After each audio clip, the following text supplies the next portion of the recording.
Brossage Tech, épisode 1. Un monde réduit. Introversion, extraversion. Je suis maintenant sur ma lancée et ce soir je vais vous parler d'un sujet qui me tient à cœur après avoir fait une présentation générale de la chaîne dans l'épisode 0.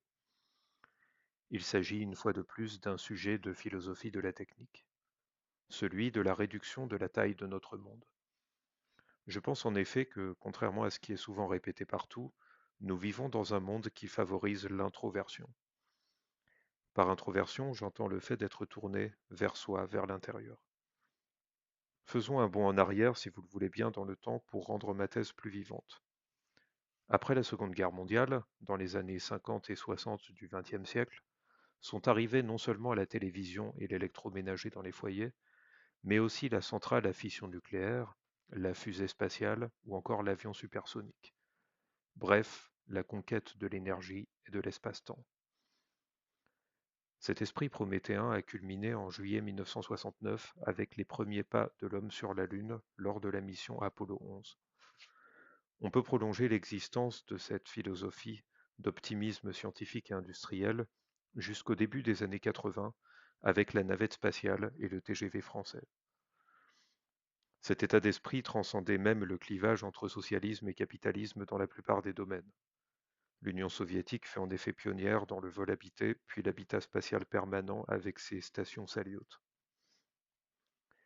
Mais dès la fin des années 60, alors que le confort moderne commençait à stagner sur son nouveau plateau, est apparu un nouvel état d'esprit général, faire autant avec moins, voire même faire moins avec moins. Un célèbre entrepreneur américain, Peter Thiel, cofondateur de PayPal et Palantir, a dit ce que signifiait pour lui l'été 1969. Au moment où l'humanité atteignait son record de frontières spatiales en foulant la Lune, sur Terre, le festival de Woodstock et le mouvement hippie revendiquaient une halte à la société de consommation, à la technologie conquérante et à la conquête tout court. Si vous avez lu la biographie de Steve Jobs, par exemple celle de Walter Isaacman, vous savez qu'au moment où Apple est créé, la Silicon Valley n'a pas vraiment bonne presse chez la jeunesse des campus universitaires. Depuis ses origines, elle s'inscrit en effet dans le complexe militaro-industriel américain. Il suffit de lire Les marteaux de Vulcain de Philippe Cadic pour mesurer la crainte qu'inspire l'ordinateur dans la culture populaire d'alors. Steve Jobs, la micro-informatique, l'industrie du jeu vidéo, puis celle du cinéma, pourtant, boostée à la CGI, vont changer cela. Ils vont amener l'informatique aux masses et la mettre au service du divertissement, de l'individu qui s'accomplit, de l'autonomie. Et cet individu va explorer son monde intérieur. Les micro-ordinateurs n'inventent pourtant aucun concept. Ils miniaturisent l'ordinateur et le grand public les prend pour une nouveauté. Le Concorde va finir par péricliter, sous prétexte de bruit, même sur son marché de niche luxueux. La conquête de l'espace elle-même va refluer après l'ultime mission Apollo de 1972, puis la déception sur Mars, 4 ans plus tard, de la sonde Viking, qui ne trouve aucune vie sur la planète rouge. L'humanité ne retournera à portée de notre satellite naturel qu'à cette année 2026, où la mission Artemis 2 vient tout juste de décoller du légendaire pas de tir 39B, celui-là même qui avait vu le décollage de Saturne V, dans l'indifférence générale des Occidentaux. J'ai fait le test autour de moi. Presque personne n'était au courant de cet événement.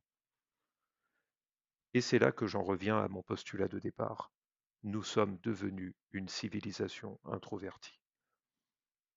Nous ne nous préoccupons plus d'augmenter notre production et notre dissipation d'énergie pour grimper l'échelle de Kardashev et maîtriser un jour toute l'énergie d'une planète et un jour d'une étoile. La fusion nucléaire n'intéresse qu'une poignée de chercheurs et de nerds. Le confort domestique n'a pas évolué depuis les 60 ans que nous avons frigo, machine à laver et clim. Nous avons renoncé à nous déplacer de plus en plus vite et légiférons même pour diminuer artificiellement notre vitesse sur route. L'extension drastique de la durée de vie ou la généralisation de l'IA et la robotique ne remporte pas l'adhésion des Européens, ni même tout à fait celle des Américains. À l'inverse, l'information que produit en continu l'Occident au jour le jour traite de plus en plus de vie intime, sexuelle, affective, de mœurs, de religion, de rejet subjectif de consensus historique ou scientifique, de repli identitaire, de communautarisme national et ethnique.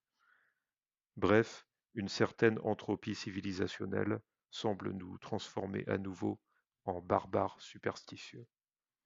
Toujours plus accros pourtant aux interfaces homme-machine, alors même que nous sommes en train de détruire les conditions mêmes de l'excellence qui permet un tel niveau de technologie, c'est-à-dire une curiosité intellectuelle extrême.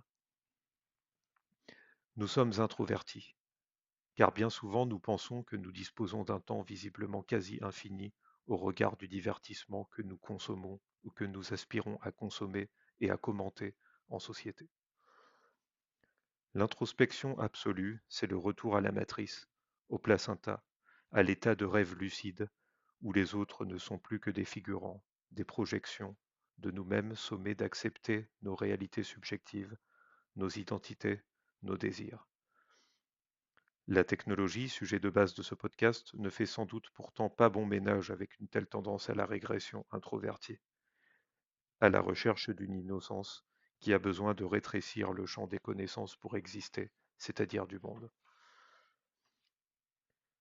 Comment savoir dès lors si une technologie tient plutôt de l'extraversion ou de l'introversion? Premier critère, le prix. On connaît tous l'expression ça ne mange pas de pain. L'avantage de la méditation, de l'imaginaire, du virtuel, c'est que ça ne coûte pas cher.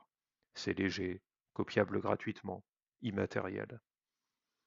Par exemple, le jeu vidéo, contrairement à ce qu'on nous dit, n'a jamais été aussi bon marché. Demandez aux vieux joueurs pour qui sortait une nouvelle génération de consoles tous les 3 ans, avec des cartouches hors de prix. On peut aujourd'hui se perdre des années entières de sa vie dans un jeu vidéo en ligne très riche en contenu, avec une belle direction artistique, pour 3 fois rien. C'est bien moins cher que Disneyland, qui cependant lui cumule à la fois les inconvénients des mondes physiques et virtuels, car il est à la fois onéreux et factice. Inversement, une voiture rapide et autonome, un robot domestique ou une imprimante 3D relèvent de la technologie extravertie. Elle exige de vous que vous sortiez de vous-même par un investissement en argent ou en intellect, et augmente votre portée de déplacement ou votre capacité à faire de l'argent ou à libérer du temps. Deuxième critère, est-ce que cette technologie est une branche ou une feuille? Les technologies que j'appelle feuilles sont les technologies hédonistes, celles qui ne produisent rien, consomment du temps et procurent du plaisir. Je ne vous fais pas un dessin, mais gardons l'exemple du jeu vidéo. Les technologies branches représentent un investissement davantage qu'une consommation, c'est-à-dire qu'elles produisent quelque chose ou débouchent sur des opportunités concrètes dont vous ne disposeriez pas sans elles. Sans voiture, et en cas de grève des transports, vous ne sortirez pas de votre agglomération. Sans épargne, à considérer que l'argent est une technologie de gestion dans le temps, vous dépendez de dons publics ou privés. L'imprimante 3D, véritable usine miniature, vous donne le pouvoir de fabriquer, vendre ou utiliser vos propres objets. Acceptez l'impact sur le monde. Les techs et activités tournées vers l'extérieur transforment le monde. Ponts, routes, immeubles, centrales. Mais alors qu'il y avait des issues évidentes à la dégradation des écosystèmes sur Terre, une d'entre elles était d'accélérer le déploiement de l'industrie dans l'espace. Mais la seule réponse adoptée par l'Occident fut finalement la sortie vers le bas, c'est-à-dire la diminution de la consommation, voire même de la production d'énergie, et l'injonction de diminuer son empreinte d'existence jusqu'à un idéal zéro net. J'en arrive à ma conclusion. Celle-ci n'est pas que le divertissement est toujours nocif, mais plutôt que son mode de consommation et sa pénétration dans nos sujets de conversation au jour le jour ont depuis longtemps dépassé un seuil qui fait qu'il éclipse complètement ou en grande partie d'autres préoccupations essentielles à notre habileté intellectuelle, scientifique, à notre développement pratique. Expérimentation, lecture, entrepreneuriat, projet de famille, sport, développement d'un goût raffiné et singulier à la fois sont reportés toujours à plus tard. La culture de masse et le divertissement, reproduits à l'infini, sont des enfants du progrès technique, mais nous coupent désormais, selon moi, de l'instinct de croissance et d'exploration qui ne peut qu'être tourné vers le dehors.